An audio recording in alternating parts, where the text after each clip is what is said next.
Man, y'all really love this series, right? Yes! Alright, here's report 4.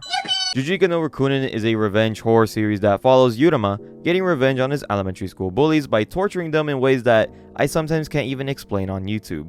Last video, we time skipped to 5 years into the future, and Uruma had lost his memories, only to get it back a couple moments later, and then now go after the squad that killed his brother and grandfather. With 1 dead and 4 still out there, how will Uruma brutally torture his next victim? Well, without further ado, let's just go ahead and get straight into it. Now, just letting you know, I'm going to be skipping 2 arcs in this series and just give like brief summaries of them, only because it would make a majority of this video basically filler, and I don't want to do that to you guys. But if you do want to go ahead and read it, then I say go ahead. But just saying, the 2 arcs don't have any impact on the actual story until like the very end of the chapter. So here's my short little summary of those 2 arcs. After killing Ando, Uruma and the rest of Juujika return home to rest, even bringing in Hanaoka into the group. Reo chose not to join them, deciding to just mourn her sister's death instead, but tells Uruma to move in with her once things are settled.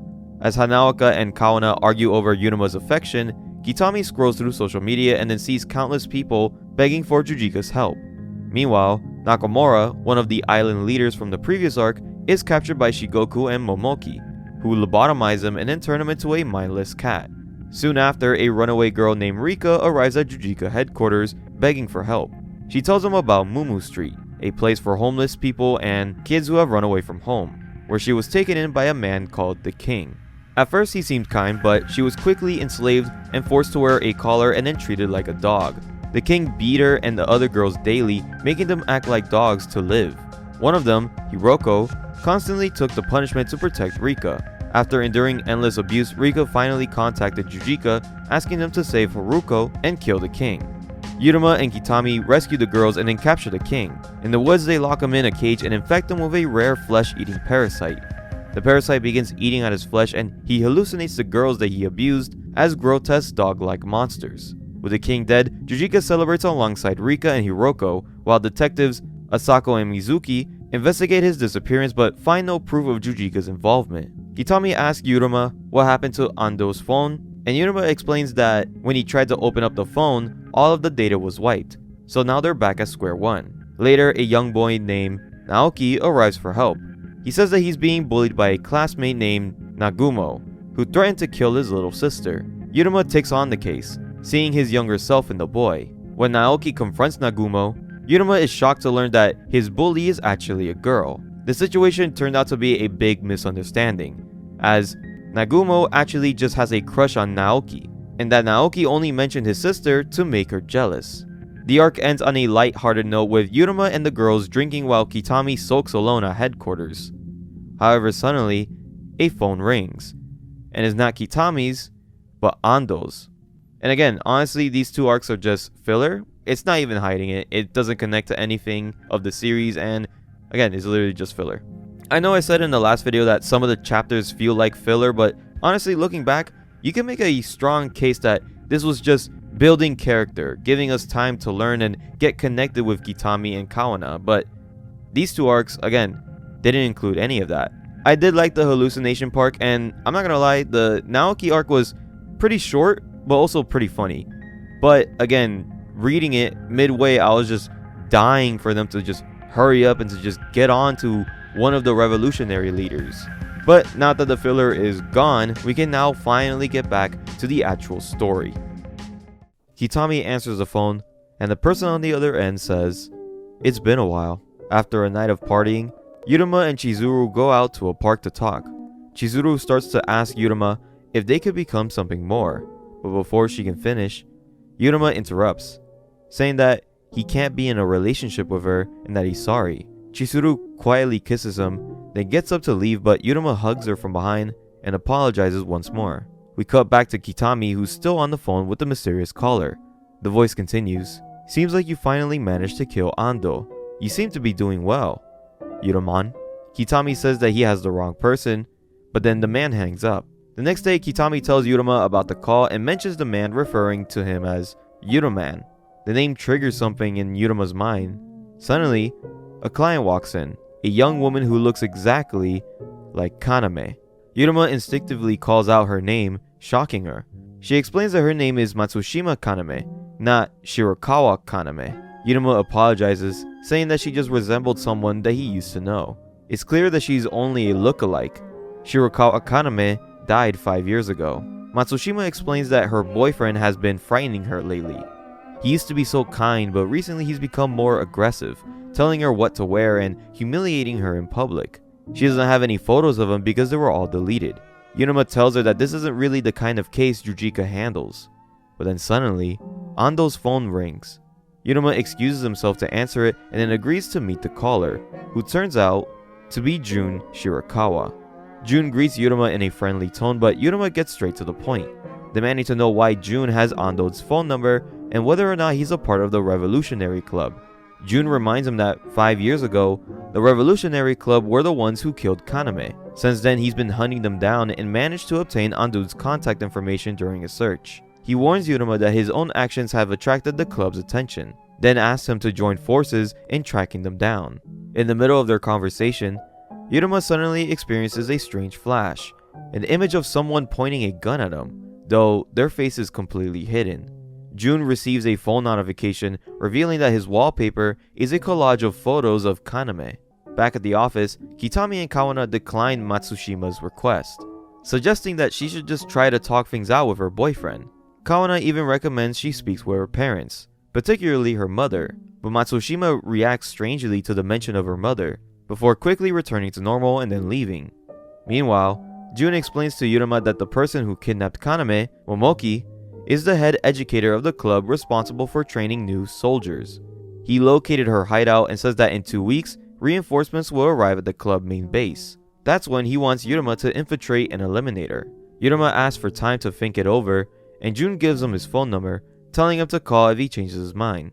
Before leaving, Jun adds that Kaname really liked him. We then go back to Matsushima's house.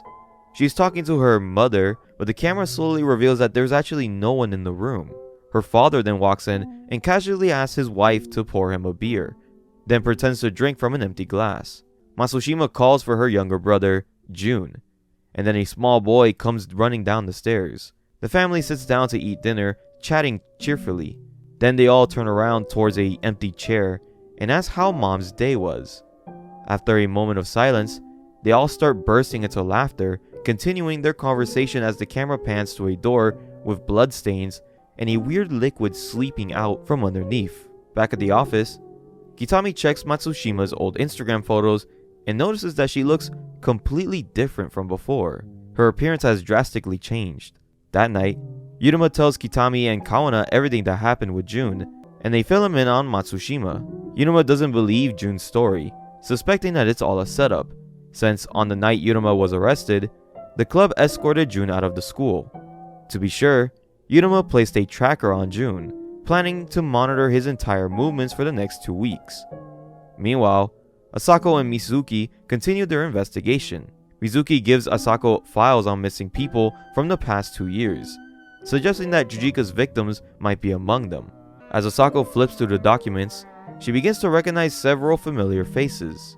3 days later, Juujika realizes that Jun has discovered their tracker. It's been constantly moving until it suddenly stops in one specific location. Uruma decided to investigate. When he arrives, he discovers that the tracker has stopped in front of Matsushima's house. Uruma rings the doorbell, and Matsushima's father answers. Uruma explains that he's there to finish an assignment with Matsushima and asks where she is. The father lets him in, saying that Matsushima is with her master. We then cut to Matsushima naked in a room with Jun, laying in bed as he crushes the tracker that Uruma gave him. Back with Asako, she examines another file, a missing person named Shitano Kaname, a 30-year-old woman who disappeared 2 years ago after attending a Revolutionary Club seminar. She looks very identical to Shirakawa Kaname. Inside the house, Uruma notices an odd odor, but tries to ignore it. He hears Matsushima's father speaking to his wife, even though no one seems to be there. A young boy named Jun enters the room, and his father tells him to be polite to their guest. But the boy looks terrified. When the father steps into the kitchen, Jun mouths the word, "Help." Uruma immediately reacts, but the father reappears behind him. Uruma pushes him away and asks the boy what's wrong. The boy then bursts into tears, shouting for his mom, but the father yells that they all revolutionize together. The boy points upstairs and then cries out that his mom is in the room at the far end of the second floor. Uruma rushes up the stairs as the boy screams that he's not June. Uruma opens the door to find a woman's body inside. The rope around her neck has snapped. The father explains that everything began when his wife joined the club and then dragged the entire family into it. Eventually, she couldn't return to who she was, so she took her own life. He says he couldn't move the body because he didn't want Master June to find out. The police arrive and take both the father and the boy into questioning. Later, Uruma meets June and confronts him, pinning him to the wall and demanding answers. June admits that he is a part of the Revolutionary Club, but insists that he's infiltrating them to avenge his sister. He joined their medical division and eventually became the head of health affairs.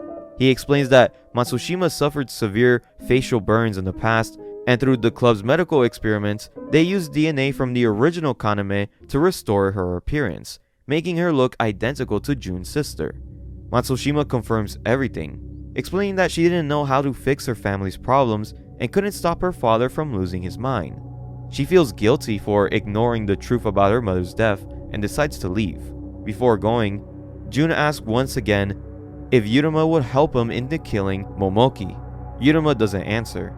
June and Matsushima leave together while Uruma stands there, unsure of what to believe anymore. We then cut to Momoki, who laughs after hearing the news. She calls Shigoku, who replies, "So June is finally starting to get serious." Uruma tells Kitami and Kawana everything, and despite their concerns, he decides to take the mission on alone, even if it is a trap. Meanwhile, Asako tells Mizuki that all the missing people resemble Kaname Shirakawa, and some even share similar names, like one case involving a Kaname Shinona. Every one of the victims had joined the Revolutionary Club before disappearing. Asako concludes that the leader of the club is none other than Shigoku, one of Uruma's former bullies.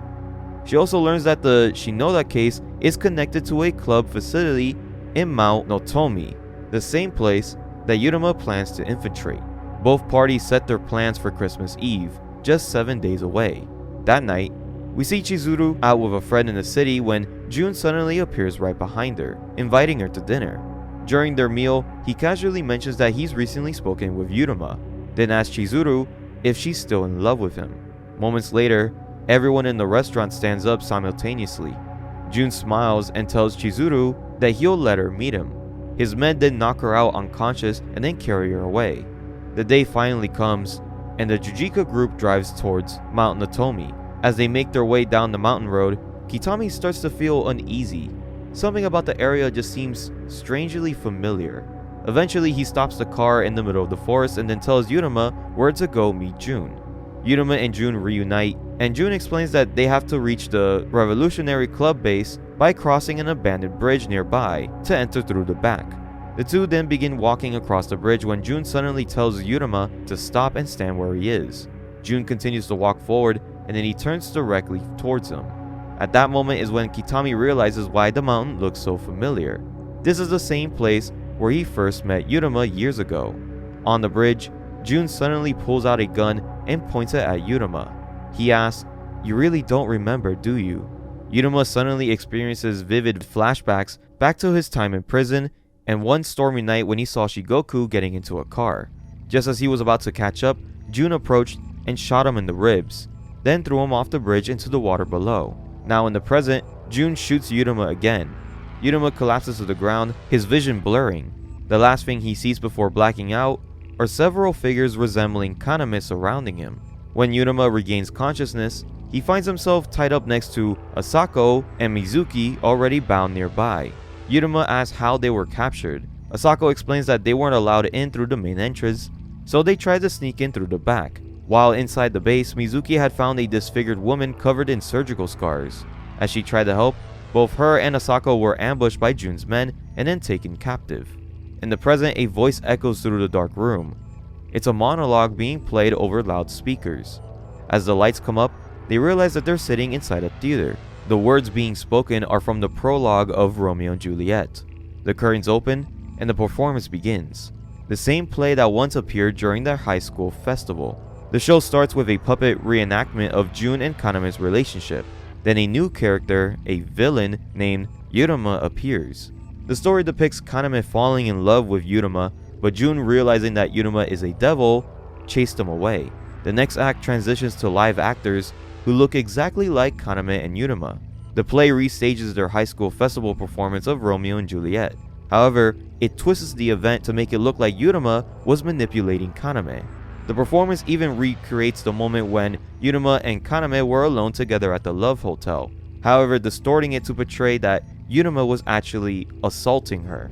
Asako starts to believe what she's seeing until Uruma yells at Jun, insisting that none of it is true and that it's all a lie. In the final scene, the play ends with actors portraying Uruma and Kaname taking their own lives together. Jun steps onto the stage, declaring Uruma is responsible for Kaname's death. Uruma screams for Jun to wake up, telling him that Shigoku and Momoki have been manipulating him from the very beginning. But Jun is filled with resentment, explaining that even after becoming a leader within the Revolutionary Club, nothing filled that emptiness in his heart except Kaname. So, he says he began recreating her, kidnapping women who resembled Kaname and using surgery and conditioning to turn them into alternate versions of her. As he speaks, dozens of Kaname lookalikes appear, each dressed differently, representing the many possible futures of the Kaname that he lost. Jun admits that the story about facial burns was all a lie. None of these women were injured. He had simply performed surgeries to make them look identical to Kaname, then brainwashed each one to believe in a different, fabricated identity. Asako warns Jun that involving this many victims and involving them would just make him a major target for law enforcement. But Jun laughs, telling her to go ahead and try to go after him. He says he doesn't care how his plan ends, he just wants Uruma to feel the same despair he once did. Then suddenly, two of the Kanames then drag someone on stage. It's Chizuru, dressed in the same costume Kaname wore during the school play. The Kanames force her to the ground as Jun steps towards her. Uruma shouts for him to stop, but he's powerless to intervene. Jun then begins to take off his clothes and then violate Chizuru as Uruma just spazzes out, trying to get out of his restraints. When it's over, he orders one of the Kanames to make her look like Kaname. The Kanames hold Chizuru down as the Kaname with the cleaver chops off her right arm. They then chop off her left leg as Uruma continues to spaz out. Chizuru tries to crawl towards Uruma, but then one of the Kanames chops off her head.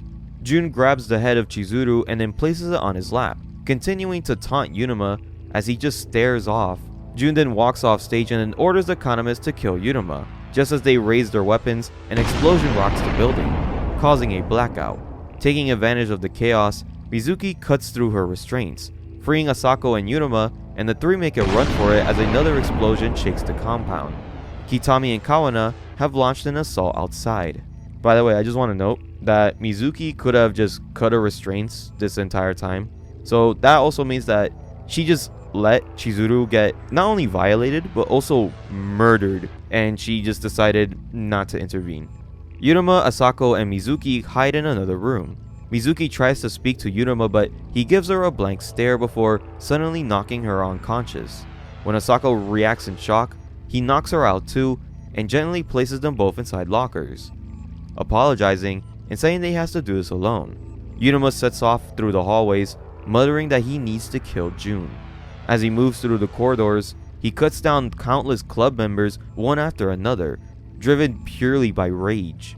However, elsewhere, someone watches him through security cameras, and it's revealed that Chizuru is actually alive. The person killed earlier wasn't her, but a clone created through the same plastic surgery process. We then flash back to the night Jun kidnapped Chizuru. He had ordered his men not to harm her, explaining that she was innocent. Instead, he told her everything about Uruma's past, his pain, his loss, and his obsession with revenge. And back in the present, Jun enters the room where Chizuru is being held. He asks if she enjoyed the show. Chizuru tells him that what he's doing makes him no different from Uruma, that he should understand Uruma's pain, having lost his own sister just as Uruma lost his family.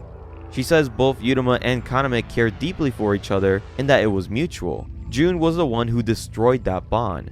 Jun denies it, claiming that Uruma was the one who got Kaname killed because of his obsession with revenge. Chizuru challenges him, asking why he didn't just kill her instead if he truly wanted to hurt Uruma. She knows deep down that Jun still has a kind heart and doesn't actually want Uruma to suffer like he claims. Jun says that it's too late for kindness now. All that's left is to wait for Uruma to arrive. Moments later, Uruma bursts through the door, finding Jun sitting on the bed surrounded by rows of Kaname clones.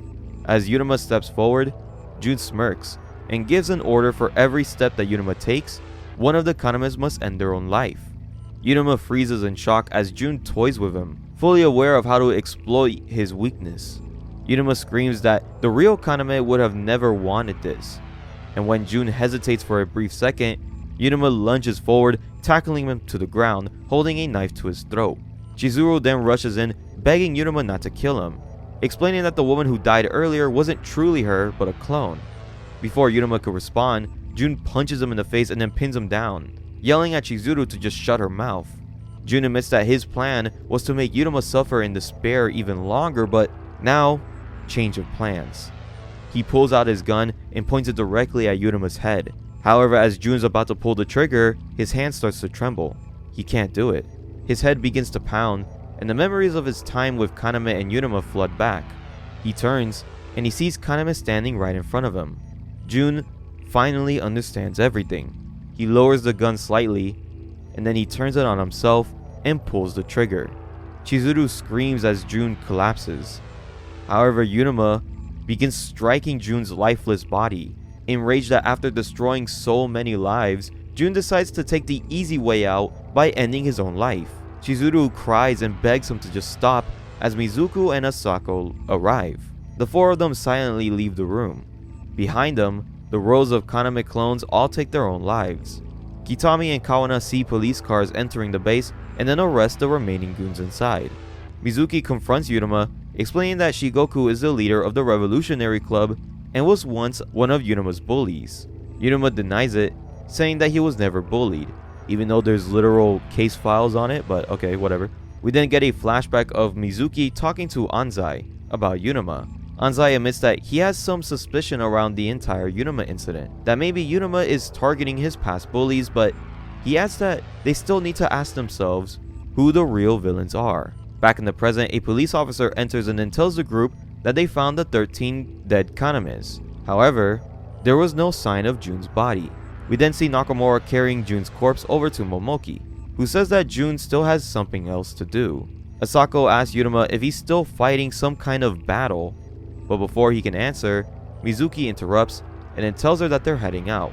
Even though Anzai's suspicion might be right, Mizuki says that she can't bring herself to forgive Uruma. We then cut to Shigoku looming over Jun's corpse, when suddenly, someone walks over to him. Shigoku says that he should also do some acting, as he has something big planned for Jun. 3 days later, news of what happened at Mount Notomi spread across Japan. Kitami shows Uruma and Kawana something shocking. The police have arrested the suspect of the Mount Notomi incident, Jun Shirakawa, as footage shows Jun sitting in the back of a police car. The news reports state that Jun gathered supporters from the Revolutionary Club and abused his power to manipulate them into committing crimes. In response to the report, Shigoku, the leader of the club, held a press conference. He offers his condolences to all of the victims and then claims that Jun had no connection to the official Revolutionary Club, saying that for Jun to commit crimes under the club's name breaks his heart. At the police department, Mizuki is ordered to drop the investigation into the Revolutionary Club.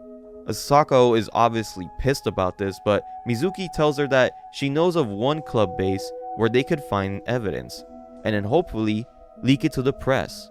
They drive over to the location of the base, but when they arrive, the entire facility is gone. It completely disappeared. Uruma doesn't care what Shigoku says publicly. He vows to destroy Shigoku and the rest of the Revolutionary Club. Suddenly, a new client walks into the Juujika headquarters. Matsushima Kaname. The brainwashing done on her has begun to wear off, and she starts remembering most of what happened. She explains that she attended a club seminar with her mother where Jun first approached her and then placed her in a boot camp. Jun put her through an intense program designed to turn her into Kaname the girlfriend. She was trained to study and behave exactly like Jun's Kaname, but as his lover.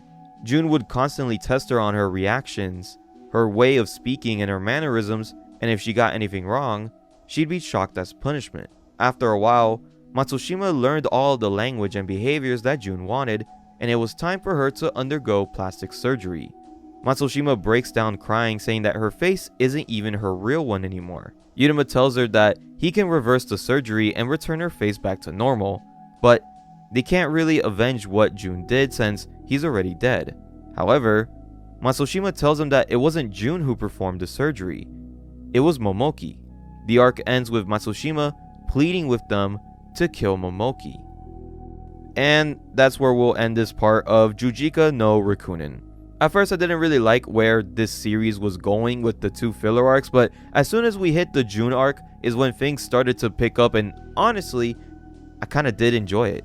I liked seeing June back in the series, especially since the last time that we saw him he was getting revenge on Uruma, and we didn't know if he was still going after him or not.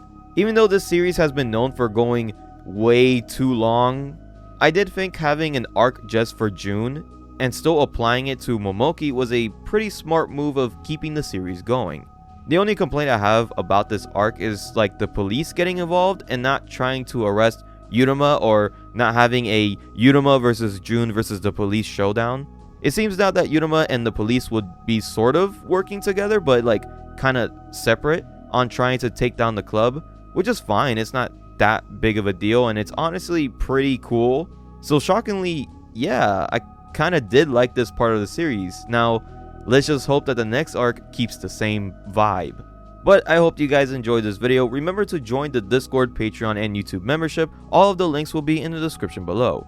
And if you want more horror videos like this one, then why not scroll down and hit that subscribe button. But I'll be seeing you guys in the next video.